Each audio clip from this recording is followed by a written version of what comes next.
انا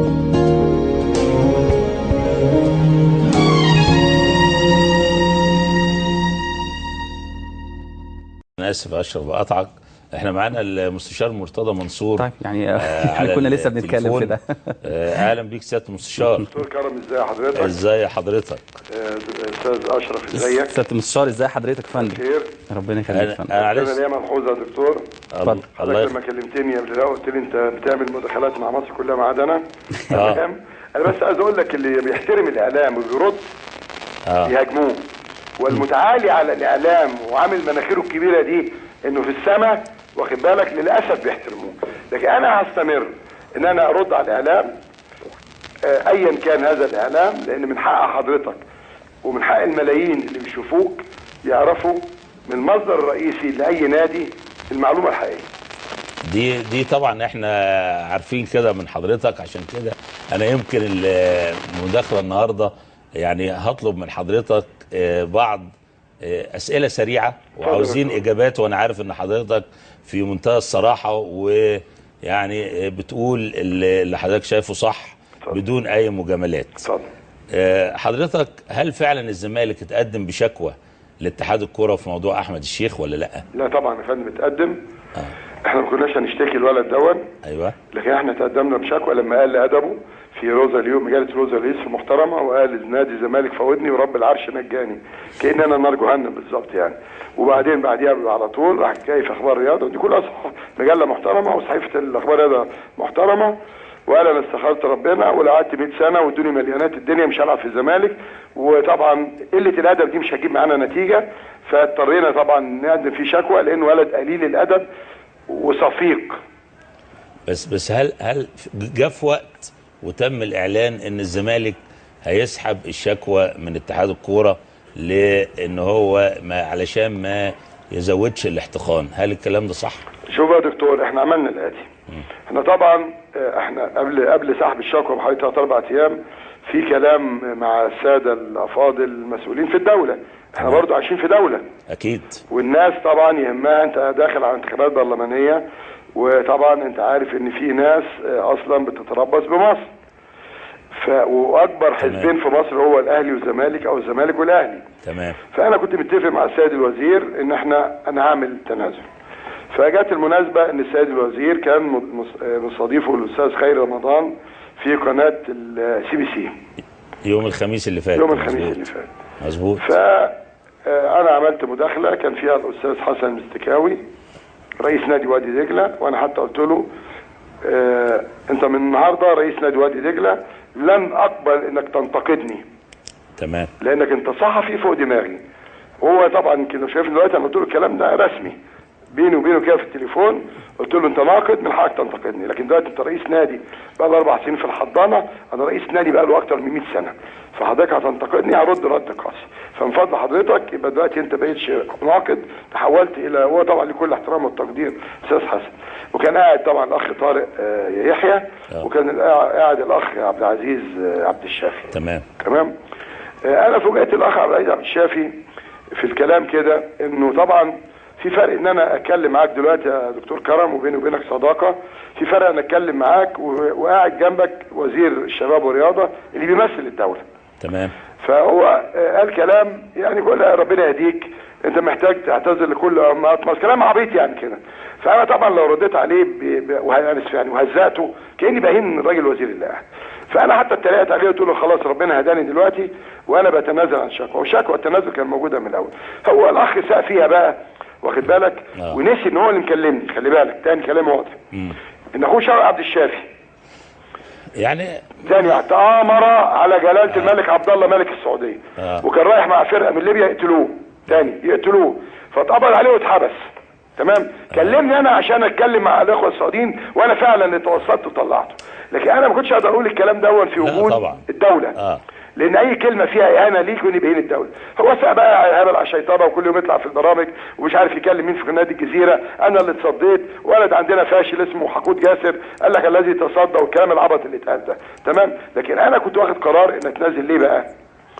لان اللاعب ولا 100 لاعب يساوي عندي شاب صغير اهلاوي او شاب صغير زملكاوي يتعور بسبب فتنه بين الناديين.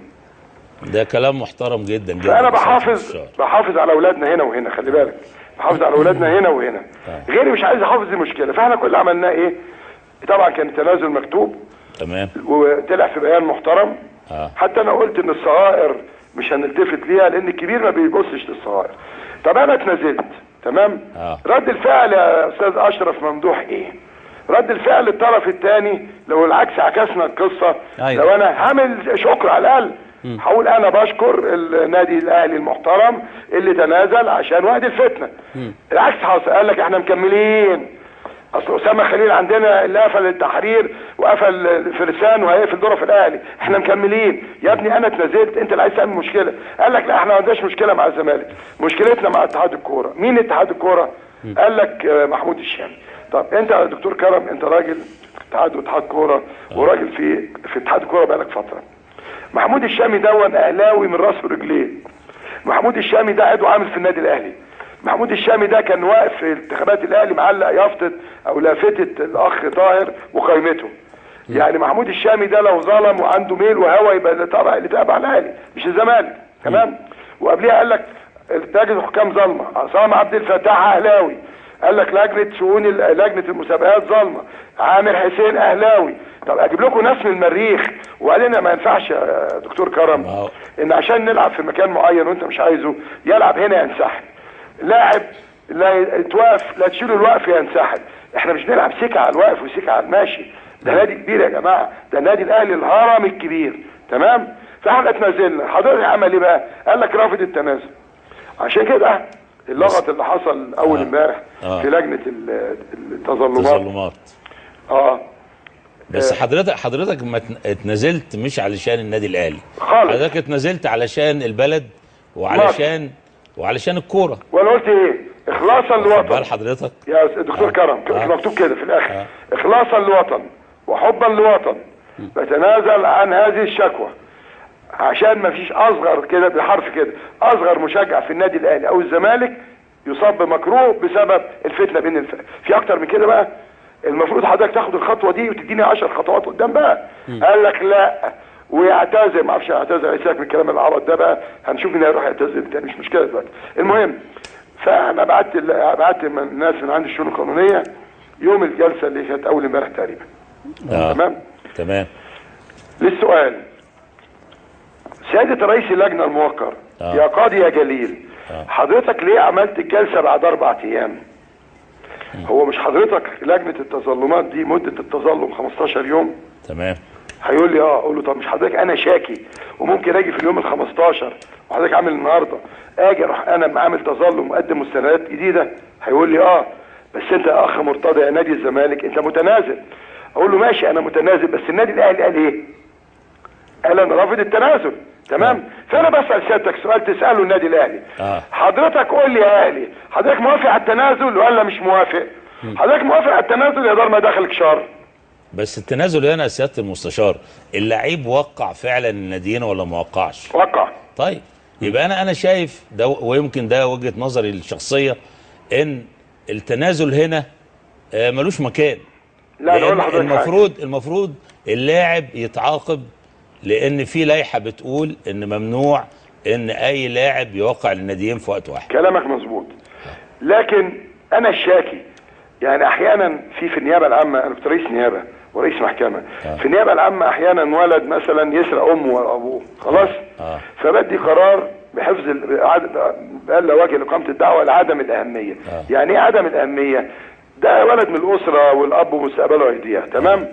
احيانا بقى توصل للمحكمه، فالمحكمه عندها ماده بتوقف تنفيذ العقوبه، تمام، لمده بتديها الايقاف لمده 3 سنين. لما برضه اب يروح يتنازل لابنه او زوجه تروح تنازل لزوجها، فبيبقى بيبقى عند تقدير القاضي، تمام. فانا عارف انا قاضي وبتعامل مع قاضي، فالتنازل يخفف من العبء او الجرم اللي الواد ارتكبه.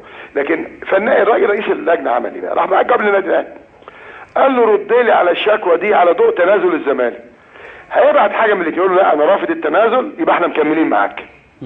تمام. انا موافق على التنازل، يبقى انت كنت بتخاطب جماهيرك وبتدغدغ مشاعرهم وانت متمسك بالتنازل اللي انا عملته، لكن بتخاطب الجماهير بتاعت النادي الاهلي وتدغدغ المشاعر، لكن انت في البدايه وفي النهايه متمسك بالتنازل. لا، ما عمليه الاستقواء بالجماهير دي مرفوضه تماما يا سياده المستشار، سواء من الزمالك او من اي، انا عمري ما استقويت الجماهير او من اي حد. ليه بقى؟ لان ده لعب بالنار، وخاصه لما استقوى بمجموعه ارهابيه مسلحه صدر حكم المحكمه نهائي وبات بانها جماعه محظوره، سواء التراس اهلي او وايت نايل زمالك، جماعه ارهابيه محظوره، ومن يستخدمها تاني بعدين شوف، انا لسه دلوقتي انا ليه اعتب على السيد وزير الداخليه؟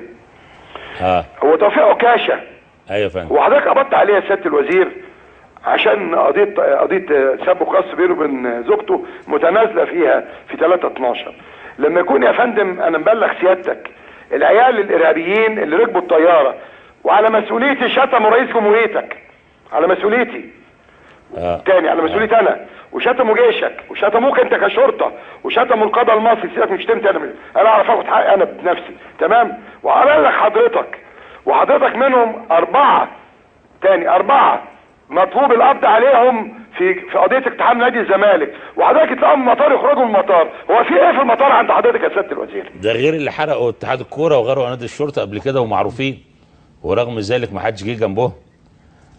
سياده المستشار ممكن استاذنك نطلع الاذان دقيقتين ونكمل، بس يا ريت والنبي تخليك حضرتك معانا. ممكن؟ محمد بسيوني متهم في القضيه رقم كذا كذا، تمام؟ وعندي في